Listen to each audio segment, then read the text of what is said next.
त्या संदर्भात आत्ताच मला गाडीमध्ये अजित गव्हाणे आणि सगळी मंडळी माझ्याबरोबर होती, ते सांगत होते. मी त्याच्याबद्दल एवढंच म्हणलो की मी एकदा शेखर सिंगला घेऊन ह्या जे काही प्रश्न आहेत, मला आता इथं लोकप्रतिनिधी नाही, आमदार आहेत, पण कॉर्पोरेशन सध्या सुप्रीम कोर्टात मॅटर असल्यामुळं तिथं प्रतिनिधित्व मिळत नाही.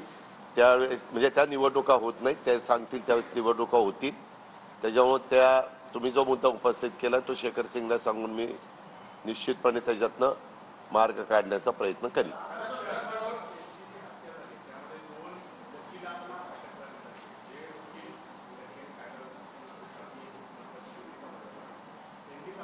त्याबद्दल स्वतः पोलीस यंत्रणा त्यांनी 24 तासाच्या आत ती प्रेस घेऊन साधारण जवळपास त्याचं उत्तर दिलेलं आहे.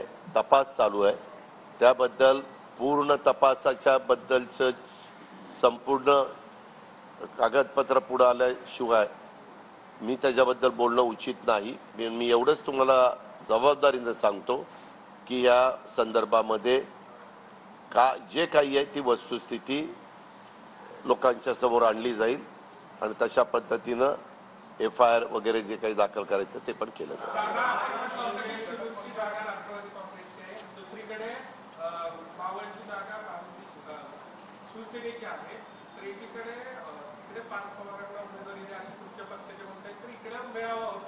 आम्ही त्याबद्दल एवढंच तुम्हाला सांगतो, ज्यावेळेस भाजपचे वरिष्ठ नेते, राष्ट्रवादीचे आम्ही वरिष्ठ लोक आणि शिवसेनेचे शिंदेसाहेब वगैरे मान्यवर मुख्यमंत्री महोदय असे आम्ही एकत्र बसून त्याबद्दलचा निर्णय घेऊ.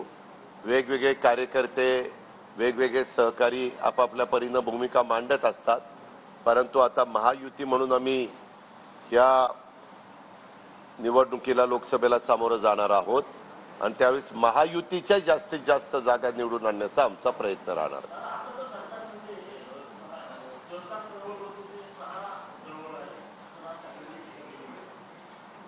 तुम्ही काय करता, एखाद्या व्यक्तीने एखादं भाषण केलं की लगेच त्याच्या संदर्भामधलं प्रश्न त्या ठिकाणी विचारता. एक मिनिट, काय त्यांचं मत आहे? किती सहकारी संस्था त्यांनी उभ्या केलेल्या आहेत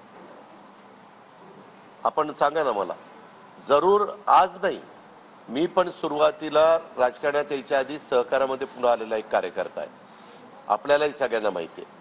मी ज्या पुणे जिल्हा मध्यवर्ती सहकारी बँकेचं 32 वर्ष प्रतिनिधित्व केलं. आता मी तिथं नाही आहे, पण 32 वर्ष केलं. ती आज राज्यातली अग्रगण्य बँक म्हणून ओळखली जाते आणि माझ्या विचारांनी चालणाऱ्या सहकारी संस्था बहुतेक सगळ्यात चांगल्या चाललेल्या आहेत, कारण माझी भूमिकाच अतिशय कडक त्या बाबतीमध्ये असते. इवन आम्हाला टार्गेट करून महाराष्ट्र राज्य सहकारी बँकेच्या बद्दलचं कोण 10,000 कोण 25,000 कोटीचा भ्रष्टाचार वगैरे बोललं. आज देखील पत्रकार मित्रांनो जाऊन बघा, ती बँक 600 म्हणजे जवळपास 300 कोटीपेक्षा जास्त त्या बँकेचा नफा आहे. मला वाटतं 600 कोटीचा नफा आहे, मला माझं जर चुकत नसेल. पण जर बँक तुम्ही बघितलं, जर एखाद्या बँकेमध्ये जरा गडबड झाली तर ती बँक रसातळाला जाते.